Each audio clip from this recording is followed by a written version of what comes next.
لله والصلاة والسلام على رسول الله وعلى آله وصحبه أجمعين. السلام علیکم ورحمۃ اللہ وبرکاتہ. آج کی ہماری نشست ہے، اس کا عنوان ہے اصلاح نیت، اصلاح احوال، کہ نیت کی درستگی میں ہی عمل کی درستگی ہے.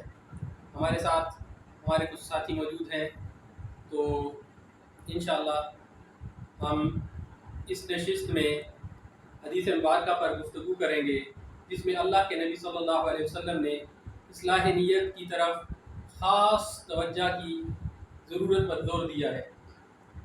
نبی کریم صلی اللہ علیہ وسلم نے فرمایا، اللہ کے نبی صلی اللہ علیہ وسلم نے فرمایا، انما الاعمال بالنیات وانما لكل امرئ ما نوى فمن كانت هجرته الى الله ورسوله فهجرته الى الله ورسوله ومن كانت هجرته لدنيا يصيبها او امرأة ينكحها فهجرته الى ما هاجر اليه او كما قال عليه الصلاة والسلام. اللہ کے نبی صلی اللہ علیہ وسلم نے فرمایا کہ انما الاعمال بالنیات، جو بھی کوئی اعمال ہونا، انسان جو بھی کوئی عمل کرتا ہے، اس کا سارے کا سارا دار و مدار اس کی نیت پہ ہے. اور نیت کیا چیز ہے؟ نیت دل کے ارادے کا نام ہے، قصد کا نام ہے. اور ہماری اردو زبان میں ہم نیت سے کوئی ناواقف نہیں ہے، یعنی کہ انسان کے دل میں کیا بات پنہا ہے، چھپی ہوئی ہے، کہ وہ کوئی عمل کرنے جا رہا ہے، کس نیت سے جا رہا ہے. ایک شخص مسجد میں جا رہا ہے، کس نیت سے جا رہا ہے. ایک شخص سکول میں جا رہا ہے، کس نیت سے جا رہا ہے. مدرسے میں جا رہا ہے، کس نیت سے جا رہا ہے. تو یہ نیت اس کے ارادے کا نام ہے. وہ کیا چاہتا ہے؟ ایک شخص نماز پڑھتا ہے تو نماز سے وہ کیا چاہتا ہے؟ وہ اللہ کی رضا چاہتا ہے کہ اللہ مجھ سے راضی ہو جائے. تو یہ اس کی نیت ہوگی خالص اللہ کے لیے. لیکن اگر کوئی اور اس کا مطلب فائدہ حاصل کرنا چاہتا ہے، نماز سے کے ساتھ اس کا جڑ گیا ہے. مثال کے طور پہ ایک شخص کسی دفتر میں کام کرتا ہے اور اس کا جو باس ہے بڑا دیندار ہے، اور وہ سب کو کہتا ہے کہ نماز پڑھو. اور ایک شخص ایسا ہے، وہ باقی نمازیں تو نہیں پڑھتا، لیکن دفتر کے اوقات میں اس کی جو ایک دو نماز آتی ہے وہ ایسے خشوع و خضوع سے پڑھتا ہے کہ جیسے کہ مطلب بہت ہی بڑا کوئی متقی شخص ہو. اور چاہتا کیا ہے کہ جب باس اس کو دیکھے، اس کا باس تو اس سے کہے کہ یہ شخص، اس کے دل میں، باس کے دل میں اس کی قدر بڑھے. اب یہ اس شخص کی نیت ہے. نماز اچھا عمل ہے، اعمال میں سب سے بڑا عمل نماز ہے. لیکن اس وقت نیت جو ہے، نیت اس کی کیا ہو گئی؟ خراب ہو گئی. نیت اس کی اللہ کے لیے نہیں رہی، تو اس کا سارا عمل فاسد ہو گیا. تو اس لیے سب سے پہلے جو بھی کام کریں اس میں اپنی نیت ضرور درست کریں. میں سجدہ کر رہا ہوں اور کوئی میرا باس مجھے دیکھ رہا ہے، میں پہلے تو کرتا تھا 5 سیکنڈ کا، اب میں 15 سیکنڈ نہیں اٹھ رہا. یہ باس کہے گا یہ بندہ ہے دیندار. تو یہ کیا ہوا؟ اللہ کو ایسے سجدے قبول نہیں ہے. اور ہر معاملے میں یہ تو ہوگا نا دینی. ایک شخص روزہ رکھتا ہے، اب ہر بندے کو بتاتا ہے میرا روزہ ہے، میرا روزہ ہے، میرا روزہ ہے. بھائی روزہ اللہ کے لیے رکھتا ہوں، ٹھیک ہے جی. ایک شخص قرآن حفظ کرتا ہے، ٹھیک ہے، تو حافظ قرآن کا بہت بڑا درجہ ہے، لیکن اب صرف یہ چاہتا ہے کہ لوگوں میں وہ حافظ مشہور ہو جائے اور ہر ایک کو کہلاتا پھرے میرا نام حافظ فلاں ہے، حافظ فلاں ہے، اور مجھے کہو. ارادہ مطلب اچھے سے اچھا عمل اگر بری نیت سے کیا جائے گا تو اللہ کے ہاں قبول نہیں ہے. نیت سب سے پہلا سبق ہے ہر قسم کے اعمال میں. جو بھی کوئی نیک کام، اچھا کام، عبادت کا کام ہو یا دنیا کے معاملات ہو، اس میں سب سے پہلے جو ہمیں دیکھنے کی ضرورت ہے وہ یہ ہے کہ ہم اپنی کیسی نیت رکھتے ہیں. اور بندہ مومن کو چاہیے کہ خالص وہ اللہ کی رضا کے لیے عمل کرے. یہ تو ہو گئے خالص ایسے عبادت کے معاملات. لیکن دنیاوی معاملات جو ہیں ہمارے ایک دوسرے سے لین دین، اس میں دیانت داری ایک شخص اختیار کرتا ہے صرف اس لیے کہ کاروبار کی پالیسی ہے، اس کا کاروبار اچھے طریقے سے لوگ اس پہ اعتماد کرنے لگ جائیں. اب اس کی دیانت داری جو ہے وہ اللہ کے لیے نہیں ہے، خالص کاروباری ہے. کیوں؟ وہ چاہتا ہے کہ اس کے کاروبار کی ساکھ ایسی بنے کہ جس کی وجہ سے لوگ اس پہ اعتماد کریں۔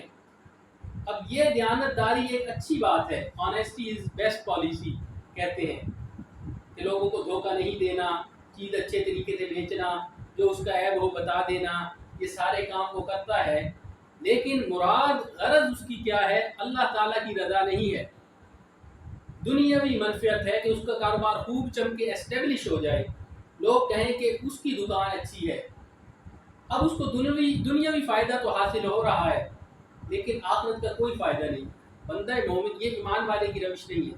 ایمان والے کی روش یہ ہے کہ وہ ہر عمل کے پیچھے دیکھے کہ اللہ تعالیٰ کیا چاہتا ہے، سچ بولتا ہے اللہ تعالیٰ کا حکم ہے، صحیح تولتا ہے اللہ کا حکم ہے، ناپ تول میں کمی نہیں کرتا، ملاوٹ نہیں کرتا، لوگوں کو دھوکہ نہیں دیتا۔ اس سب چیز کے پیچھے وہ یہ دیکھے کہ اللہ تعالیٰ اس سے یہ چاہتا ہے، تبھی اس کا یہ عمل قبول ہوگا۔ اگر کوئی اور نیت ہے پھر اس کے لیے دنیا کا فائدہ اس عمل سے حاصل ہوگا، وہ تو حاصل ہوگا، اور دنیا کا فائدہ تو ایسی چیز ہے کہ اللہ کی رضا کے لیے نیت کر رہا ہے تو فائدہ تو اس کو تب بھی حاصل ہوگا۔ مثال کے طور پہ ایک اور مثال دیجیے، ایک شخص نے ایک مکان بنایا، اس میں کھڑکی رکھی، کھڑکی کس کے لیے؟ کہ ہوا آئے گی، کمرہ ہوادار رہے گا، گرمیوں میں تو پریشانی نہیں ہوگی۔ اب کیا ہے، یہی شخص اگر نیت کرتا ہے کہ یہاں سے مجھے اذان کی آواز آ جایا کرے گی اور میں بر وقت اللہ تعالیٰ کا حکم بجا لانے کے لیے کھڑا ہو جاؤں گا، تو کیا ہے، ہوا تو آئے گی، لیکن اس کو اس کی نیت کے بدلے جب تک وہ کھڑکی قائم رہے گی اس کا اچھا اجر ملتا رہے گا۔ اس بندے مومن کے لیے صرف دنیا کی زندگی نہیں ہے کہ مر گیا تو ہر قصہ ختم، موت سے قصہ ختم نہیں ہوتا۔ یہی ہمارا اور دوسرے لوگوں کا فرق ہے کہ دوسرے لوگ کہتے ہیں کہ موت تک ہے، بس مر کھپ گئے بس، لیکن مسلمان کی تو زندگی کا آغاز ہی موت سے ہوتا ہے۔ اسی لیے ہر عمل سے پہلے آخرت کی زندگی کو مد نظر رکھیں۔ دنیا کا فائدہ تو آپ کو مل کے رہے گا، آپ دیانتداری کی پالیسی اختیار کریں گے، دنیا کا فائدہ تو آپ کو مل رہا ہے، لیکن پلس پوائنٹ اس کا یہ ہے کہ ادھر آپ کی آنکھ بند ہوئی اور ادھر جنت کی کھڑکی کھل گئی۔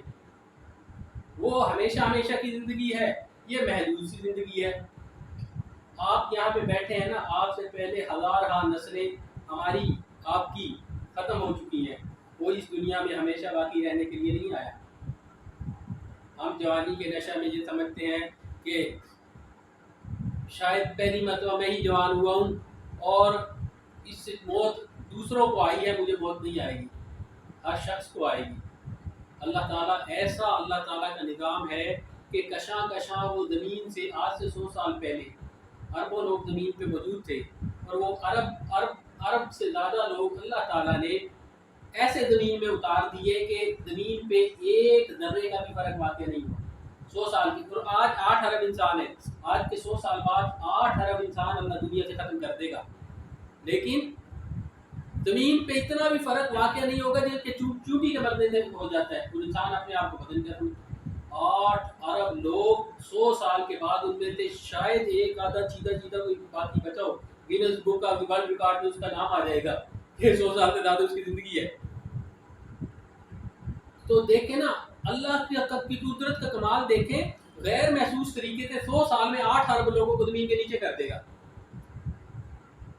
اور ہم سمجھتے ہیں کہ شاید ہم ہی جینے کے لیے آئے ہیں۔ تو جوان ہو، بوڑھا ہو، بچہ ہو، ہر شخص کو اپنی تربیت پہ غور کرنا چاہیے، اور تربیت میں سب سے پہلی بات یہ ہے کہ نیت پہ غور کریں۔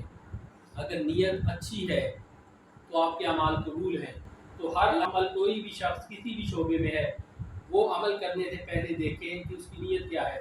ایک ڈاکٹر ہے، وہ اپنے مریضوں کو علاج تو کر رہا ہے، پیسے بھی اس کو مل رہے ہیں، لیکن وہ یہ نیت کرے کہ میں اپنے اس علم سے مسلمانوں کا بھلا چاہتا ہوں، کہ خیر الناس من ينفع الناس، اللہ کے نبی صلی اللہ علیہ وسلم نے فرمایا لوگوں میں سے بہتر وہ ہے جو لوگوں کے لیے نفع کا باعث بنے، جو لوگوں کو نفع دے۔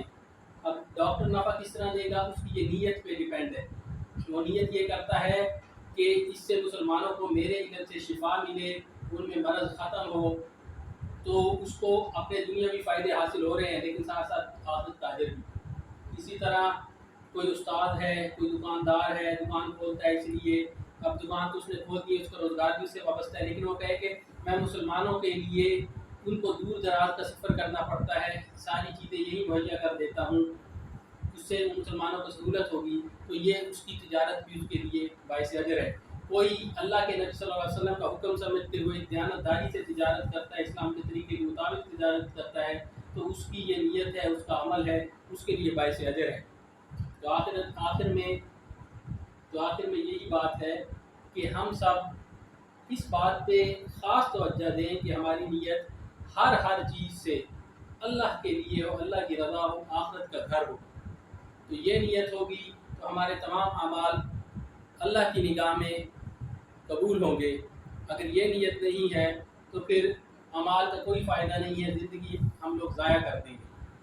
اگر نیت خالص اللہ کی رضا کے لیے نہیں ہے، دنیا کا فائدہ آپ کو مل کے رہے گا، ہر صورت میں مل کے رہے گا، وہ اللہ تعالیٰ نے ہر ایک کے لیے مقدر کر دی ہے، جس کا اس کا مقدر نصیب ہے اتنا اس کو مل کے رہے گا۔ لیکن اصلاح نیت سے یہ ہو جائے گا کہ اس کے ہر عمل میں اس کے لیے آخرت کا اجر ذخیرہ ہوتا جائے گا، ادھر اس کی آنکھ بند ہوئی، ادھر اس کی جنت کی کھڑکی کھل گئی۔ تو آخر میں یہی دعا ہے کہ اللہ تعالیٰ ہم سب کی نیتوں کو خالص اپنی رضا کے لیے کر لے، اور کسی قسم کے شبہات سے ہمارے دلوں کو خالی کر دے، اور خالص اپنی رضا کے لیے ہمیں اصلاح نیت کے ذریعے اپنے حال میں کی اصلاح کرنے کی طرف متوجہ کریں۔ اقول قولی ھذا واستغفر اللہ لی ولکم ولسائر المسلمین والمسلمات۔ جو کوئی بھی اس ویڈیو کو آن لائن دیکھے، اگر اس کو یہ ہماری تربیتی نشست پسند آئے تو اس چینل کو سبسکرائب کر دے، اور ساتھ میں گھنٹی کے بٹن کو بھی دبا دے، کہ انشاءاللہ اسی قسم کی اصلاحی نشستوں کے ساتھ، تربیتی نشستوں کے ساتھ ہم لوگ حاضر ہوں گے ہر ہفتے انشاءاللہ۔